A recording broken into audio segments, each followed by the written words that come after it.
Hello, मैं हूं पुरुषोत्तम और मेरे तरफ से आपको नमस्कार। हम सुनेंगे भूतिया पेड़। सुनने से पहले मेरे चैनल को लाइक, शेयर, सब्सक्राइब करें और बेल आइकन को दबाना ना भूलें। रौनकपुर नाम के एक शहर में राजा रौनक सिंह का राज हुआ करता था। वो हमेशा अपनी प्रजा के हित में कार्य किया करते थे। वहाँ की प्रजा बहुत खुश रहती थी। एक दिन गिद्ध आकाश में भूतिया पेड़ के बीज लेकर उड़ रहा था। जैसे ही गिद्ध रौनकपुर पहुंचा तो उसके मुंह से एकदम बीज रौनकपुर के बीचों बीच गिर गया। बीज भूतिया था, इसलिए अगले ही दिन वो पौधा बन गया। वहां के स्थानीय निवासियों ने जब पौधे को देखा तो हैरान रह गए, क्योंकि पौधे का रंग काला था। बाद में लोगों ने आपस में चर्चा की और यह समझा कि खेत में उगने वाला कोई घासपात या वनस्पति होगी। दूसरे दिन वो पौधा काफी बड़ा हो गया। लोगों को और ज्यादा दुविधा हुई कि एक ही दिन में ये पौधा इतना बड़ा कैसे हो गया। होते होते वो पौधा तीसरे दिन पेड़ बन गया। समय बिता और लोग भी तेजी से बढ़ने वाले पौधे के बारे में सोच सोचकर परेशान हो रहे थे। वो इस मामले को राजा के पास लेकर गए। ऐसे जादुई पौधे का पता चलते ही राजा तुरंत उस जगह पर पहुंच गए। राजा को जैसे ही पता चला कि एक काले रंग का पौधा 3 दिन में पेड़ बना है, तो वो भी उस पेड़ को हैरानी से देखने लगे। राजा उस पेड़ के पास चौथे दिन पहुंचे थे और तब तक पेड़ और बड़ा हो चुका था। वो इतनी तेजी से फैला था कि किसी को यकीन ही नहीं हो रहा था। राजा समझ गए थे कि का रंग काला है, इसमें जरूर कुछ जादू टोना होगा।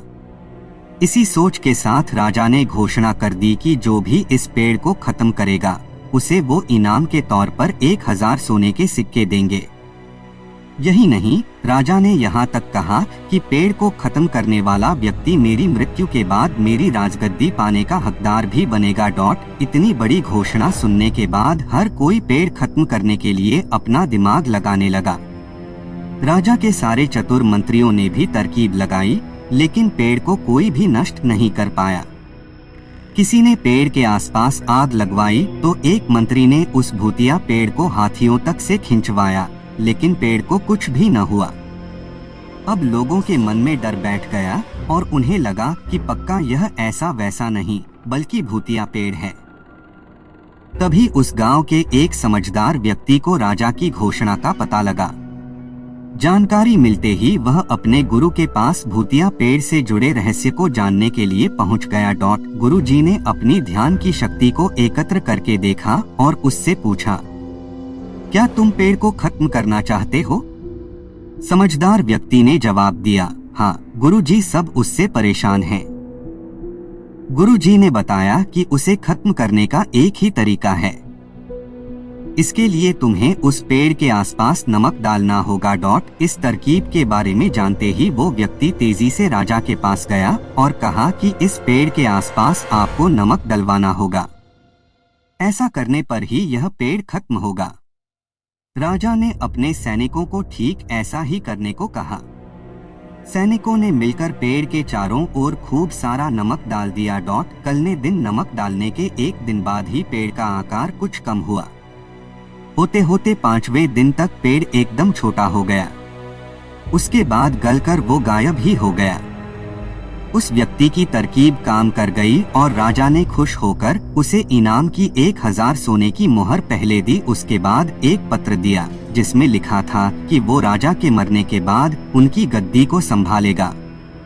वो समझदार व्यक्ति खुश होकर अपने घर चला गया। कहानी से सीख, ऐसी कोई मुसीबत नहीं होती जिसका समाधान न किया जा सके।